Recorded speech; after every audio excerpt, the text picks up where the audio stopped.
Yo, everybody, this is JD the Gamer back at it again with some more Game of Thrones Legends news. And in this one, we're going to look at the website because we got some patch notes. I know it came out a couple days ago, but we're going to talk about it right now. Let's go.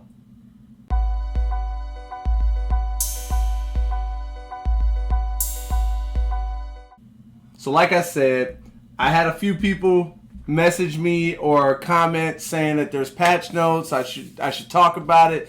So we're going to get into it real quick. As I'm recording this, it is December 4th.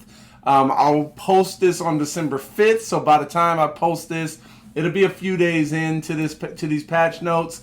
But I'm just now looking into them to do a video on it. So let's real quick get into this. Winter is here. We're delighted to present you with the December event calendar. So it looks like December 9th through January 6th, we're going to have Ygritte as the King's Road reward. December 19th through the 24th, we got the Dragon Age quest. December 5th through the 10th, and December 26th through the 31st, we have the Battle of the Bastards. So these are your opportunities to get more Caraxes, more 1-1, more Bolton, Tormund, Jon, Rhaenyra, all those good summons for those events. Then December 9th through the 30th, new summon, it says, Monsters Beyond the Wall. I'm interested to see about that. Finally, we got something new, so I'm happy to see that. And then the weekly summons starting each Monday at 12 p.m. Eastern Time, so 9 a.m. my time, Pacific Standard. New summons and everything. So let's just quickly go through this. New PvP rewards. We already talked about that real quick. We got Ygritte. Legend Trial into Essos, earn champion shards for Legend Champion Jorah Mormont. For legendary for the trials, the character trial part. New event, Assault on Rook's Rest quest. Join forces with Sir Criston Cole and the Green's army to set a trap for Rhaenyra Targaryen's army at the siege of Rook's Rest. Battle through levels to earn Rook's Rest summon tokens, increase your standing on the leaderboard, and unlock new Green's legendary champions.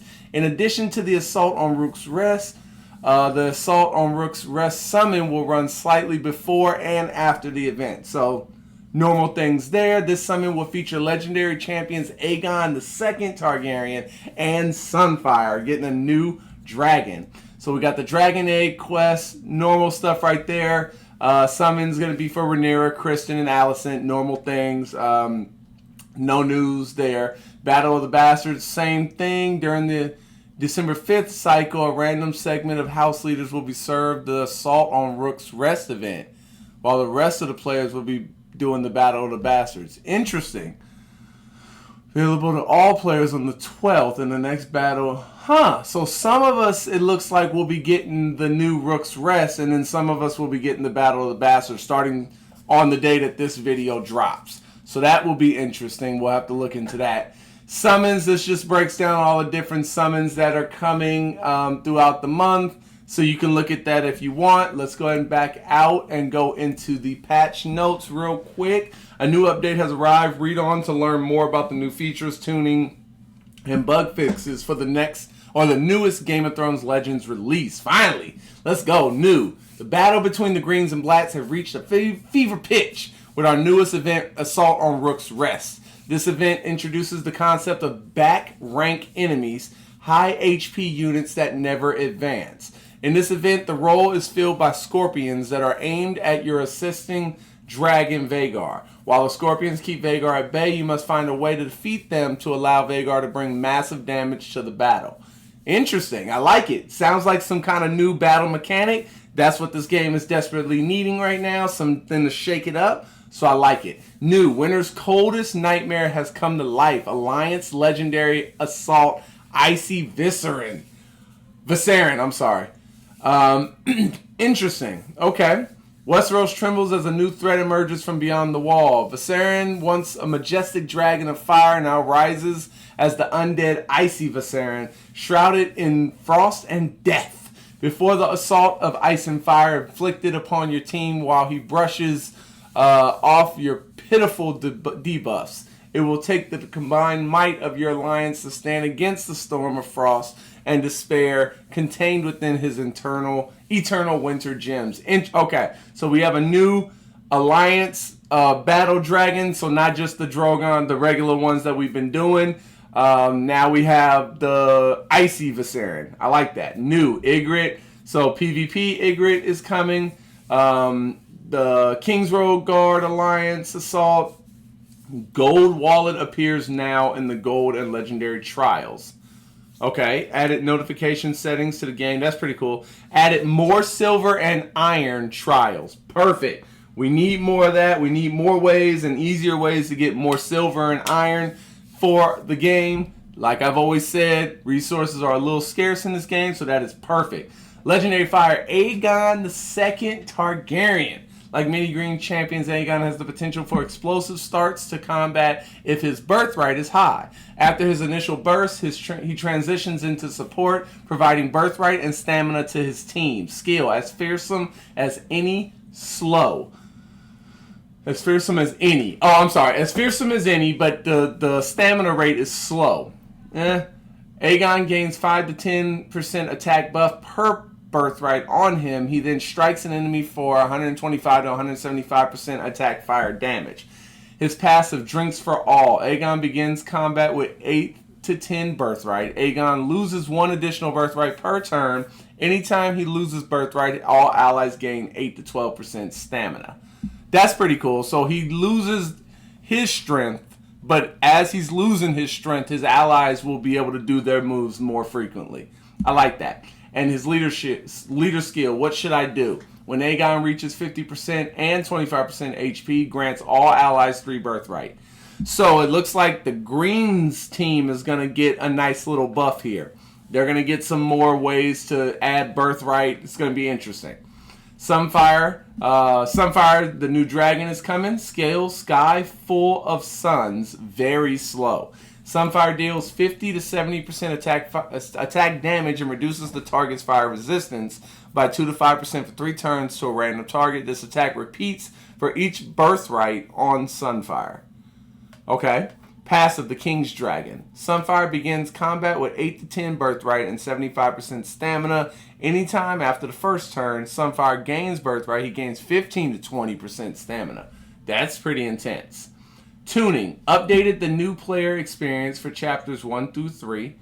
Okay. And then updated champion restrictions on select trials. Skillbook trials are available after chapter 19-09 now. Champion tuning. As you may recall from our previous patch notes, we've done some tuning to the Greens faction. Newly released champions Aegon and Sunfire will take full advantage of this shift, and we hope you will give them a try. We might have to start. See, the problem with this game, though, is as new characters come out, you want to try them, but it costs so much to upgrade these characters to the point where you can use them. So, man, I am happy that they're giving us more silver and iron to help kind of combat that a little bit, but I don't know. It depends on how much they're talking about giving us. Excuse me. Green faction bonus. 60, 80, and 100% is now 30, 40, 50%. Okay. Birthright wasn't providing enough of individual value to green, so we are giving it a buff. Birthright's damage amplification will increase, and while the faction bonus was reduced, the potential is much higher. Okay. Previous benefit at 10 stacks of birthright is 16, 18, and 20. Now 10 stacks is 39, 42, and 45. That's a big increase. This dramatically increases the power of the Green faction as an aggressive, hard-hitting group so long as they can keep their birthright sustained. So this is where strategy comes in. You're going to have to use the Aemons and all that stuff to make sure that their birthright stays high. Aemon, speaking of Aemon wasn't hitting hard enough to be a truly effective damage dealer for the Greens, so we tuned his damage numbers up and some of his supporting numbers down to account for the added support of the new and retuned Green members. So his skill, Screaming in Flames, initial hit damage used to be 10 to 43, now it's 15 to 25. So it hits a little harder in the beginning, but the max is toned down a little bit. Whereas bonus per birthright goes from 31 to 43 to 35 to 60. So that's a big increase. I intend to be found. Critical strike birthright grants 6 to 7 to all allied greens is now 3 to 5 to himself. Remove 10% attack buff granted to allies for 3 turns. And then his leader skill, 3 strong boys. First 3 enemies defeated and fall below 50%. Birthright grant 6 is now 5. Okay. I'm not going to read all of this. You can kind of go through this yourself, but there's been some changes to Otto Hightower, to Alicent Hightower, the Green Queen. So basically, this whole patch has to do with the Green faction and the Greens themselves, and adding in some power, but taking back some support. So we'll have to see how that works out. Other champions: Mysterious Green Seer, the Exiled Crossbowman. Those are just either they're going to be epic or common characters right there.